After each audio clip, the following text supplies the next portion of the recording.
நேயர்களுக்கு வணக்கம். எடப்பாடி பழனிசாமிக்கு பெரும் தலைவலியா இருந்தவர் இவங்க தான். இன்னும் சொல்ல போனா இந்த தேர்தலில் இவங்க ஒரு கேம் சேஞ்சர் அப்படின்னு கூட சொல்லலாம். எடப்பாடி பழனிசாமிக்கு, அதிமுகவுக்கு அவ்வளவுதான். மற்றபடி வேற எதுக்கும் இவங்க கேம் சேஞ்சரா இருக்க மாட்டாங்க அப்படின்னு தான் பேசப்படுது. சசிகலா அவர்கள் அனைத்து இந்திய புரட்சி தலைவர் மக்கள் முன்னேற்ற கழகம் அப்படின்னு ஒரு கட்சி ஆரம்பிச்சு இந்த தேர்தலில் ஒரு அதிரடியை காமிச்சாங்க. இது எடப்பாடி பழனிசாமிக்கு பெரும் விளைவாகவும் போயிடுச்சு, பெரும் சரிவுகளை ஏற்படுத்துறதுக்கான வாய்ப்புகளும் இருக்குது அப்படின்ற ஒரு புள்ளியில தான் பார்க்க வேண்டிய ஒரு விஷயமா இருக்குது. எடப்பாடி பழனிசாமி எடுத்துட்டீங்கன்னா இந்த தேர்தல் அவருக்கு வாழ்வா சாவா தேர்தல் அப்படின்னு கூட சொல்லலாம். ஏன்னா கிட்டத்தட்ட இவர் பதவியேற்றிலிருந்து 10 தேர்தல்ல தோல்வியை சந்திச்சிருக்கிறாரு. 10 தோல்வி பழனிசாமி அப்படின்ற ஒரு பட்டமும் இவர் வாங்கியிருக்கிறாரு. இதை உடைக்கணும் அப்படின்னா இந்த தேர்தலில் அவர் ஜெயிச்சே ஆகணும் அப்படின்ற ஒரு விஷயத்துல தான் அவர் என்ன பண்ணாரு, பாஜக கூட கூட்டணி வச்சு இன்னும் என்னென்ன கட்சிகளை உள்ள கொண்டு வரணுமோ அந்த கட்சிகள் எல்லாம் உள்ள கொண்டு வந்தாரு, அமைப்புகளை கொண்டு வந்தாரு, சங்கங்களை கொண்டு வந்தாரு. எப்படியோ நானும் ஒரு பிரதான ஒரு கூட்டணியா வச்சிருக்கிறேன், ஒரு மாபெரும் கூட்டணியா வச்சிருக்கிறேன், மக்கள் ஆதரவு கூட்டணி வச்சிருக்கிறேன் அப்படின்னு சொல்லிக்கணுமா இல்லையா அந்த தேர்தலில் அப்படின்ற ஒரு விஷயத்துக்காக என்ன பண்ணாரு, ஒரு கூட்டணி அமைச்சு என்டிஏ கூட்டணி அப்படின்றதுல இவர் என்ன பண்ணாரு, தேர்தலை சந்திச்சாரு. இப்போ எடப்பாடி பழனிசாமிக்கு என்னென்ன விளைவுகள் இருந்தது, எவ்வளவு பெரிய கூட்டணிகள் அமைச்சாலும் அவருக்கு என்னென்ன விளைவுகள் இருந்தது அப்படின்னு பாத்தீங்கன்னா, அதிமுகவுல ரொம்பவே அவங்களுக்கு பாத்தீங்கன்னா செல்வாக்கு மிக்க ஒரு விஷயம் அப்படின்னு பாத்தீங்கன்னா தென் மாவட்டம், டெல்டா மாவட்டம், இந்த மாவட்டங்கள்ல இருக்கிற முக்குலத்தோர் வாக்குகள் தான் ரொம்ப அதிமுகவுக்கு பயங்கரமான சப்போர்ட் அப்படின்னு சொல்லலாம். ஆனா இந்த வாக்குகளை எடப்பாடி பழனிசாமி தக்க வைத்து கொண்டாரா அப்படின்னா அது கிடையவே கிடையாது. ஆல்ரெடி பாத்தீங்கன்னா மேற்கு மண்டலத்துல எடப்பாடி பழனிசாமியில ஒரு பெரும் ஓட்டையை விழுந்துருச்சு. அங்க திமுக ஸ்டெப் பை ஸ்டெப்பா கடந்த தேர்தலையும் என்ன பண்ணாங்கன்னா அந்த மேற்கு மண்டலத்துல அதிமுக கோட்டை அப்படின்ற ஒரு உடைச்சு என்ன பண்ணாங்க, உள்ள போயிட்டாங்க. இந்த தேர்தலில் அது முழுசா திமுக கோட்டையா மாறுறதுக்கான வாய்ப்புகள் இருக்குது அப்படின்னு கணிக்கிறாங்க.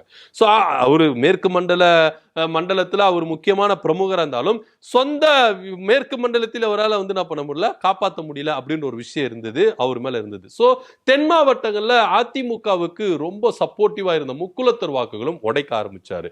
ஏன்னா நீங்க பாத்தீங்கன்னா டிடி விதிநகரன், ஓபிஎஸ், சசிகலா இவங்க, நீங்க டிடி விதிநகரன் விட்டுருங்க, ஓபிஎஸ் சசிகலா இவங்க அதிமுகவில் தென் மாவட்டங்கள்ல வட டெல்டா மாவட்டங்கள்ல முக்குலத்தோர் சமுதாயத்தின் முகமாகவே இவங்க இருந்தாங்க அப்படின்னு தான் பார்க்க வேண்டிய ஒரு விஷயமா இருந்தது. ஆனா இவங்களை எல்லாரையுமே என்ன பண்ணாரு, எடப்பாடி பழனிசாமி ஒதுக்கி வச்சார் தன்னுடைய சுயநலத்துக்காக. இவரு கட்சியோ ஆட்சியை பத்தி இவர் நினைக்கவே இல்லை. அப்படி நினைச்சிருந்தாருன்னா தென் மாவட்டங்கள்ல முக்குலத்தர் சமுதாய வாக்குகள் என்ன பண்ணிருப்பாரு, தான் வசம் வச்சிருப்பாரு.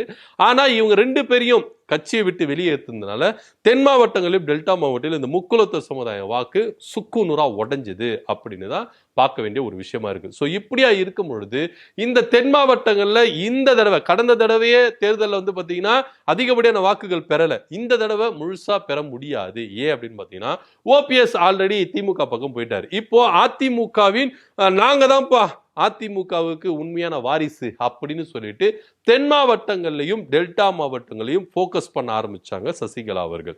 இவங்களுக்கு மற்ற மாவட்டங்களை விட இந்த டெல்டா மண்டலம் அதே போல தென் மண்டலம், இந்த மண்டலங்கள்ல இருக்கிற வாக்குகள், அது திருவாரூர், தஞ்சாவூர், அது மாதிரி டெல்டா மாவட்டங்களையும் திருநெல்வேலி, மதுரை, தேனி இந்த மாதிரி தென் மண்டலங்களையும் என்ன பண்ணாங்கன்னா சசிகலா அவங்க என்ன பண்ணாங்க, போக்கஸ் பண்ண ஆரம்பிச்சாங்க. அதாவது எல்லாருமே சொல்லுவாங்க சசிகலா வயசாயிருச்சு, சசிகலாவுக்கு இந்த தேர்தலில் அவங்க அரசியல் கட்சி தலைவரா நிலை நிற்கிறதுக்கு வாய்ப்பு இல்லை, அவங்களுக்கு வயசாயிருச்சுப்பா, அவங்க ஆரம்பத்திலேருந்து வந்திருக்கணும், எப்போ ஜெயில இருந்து வெளியே வந்தாங்களோ அப்பவே ஃபுல் போஸ்டா இறங்கியிருந்தாங்கன்னா அவங்க என்ன பண்ணிருக்கலாம், இன்னைக்கு அதிமுகவை அவங்க கைப்பற்றிருக்கலாம். இப்போ காலம் தடந்து அவங்க என்ன பண்ணிட்டாங்க, முடிவு எடுத்துட்டாங்க அப்படின்னு பொதுவா பேசப்படுது, உண்மைதான். ஆனா இவங்க சமுதாய வாக்குகளை வைத்து எடப்பாடி பழனிசாமிக்கு எப்படி ஒரு பேர் இடியை கொடுக்கணும் அப்படின்றது இவங்க என்ன பண்ணிருக்கலாம், பக்காவா பிளான் போட்டிருக்காங்க.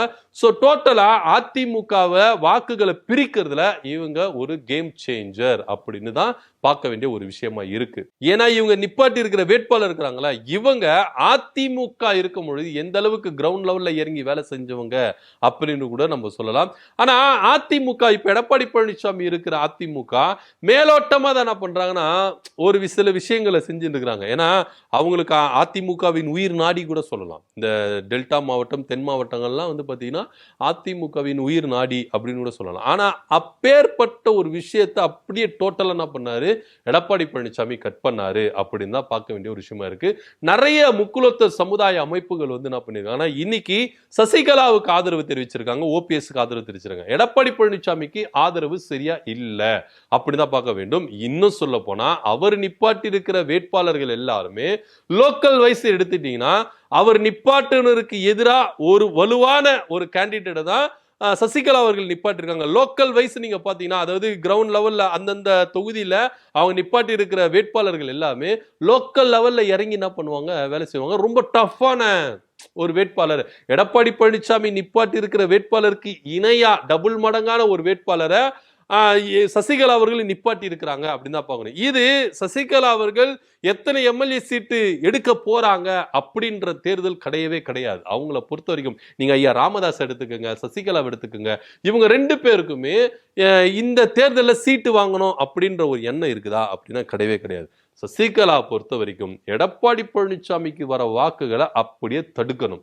இந்த ஒரு நோக்கம் தான் அவங்களுக்கு இருக்குது. நீங்க குறிப்பா எடுத்துக்கங்க, திருவாரூர், தஞ்சாவூர் மாவட்டங்கள்லாம் வந்து பாத்தீங்கன்னா இவங்க தான், அதாவது சசிகலா அவங்க வந்து என்ன பண்ணியிருக்காங்கன்னா எடப்பாடி பழனிசாமிக்கு நிப்பாட்டி இருக்கிற வேட்பாளருக்கு இணையான வேட்பாளர்களை இவங்க நிப்பாட்டி இருக்காங்க.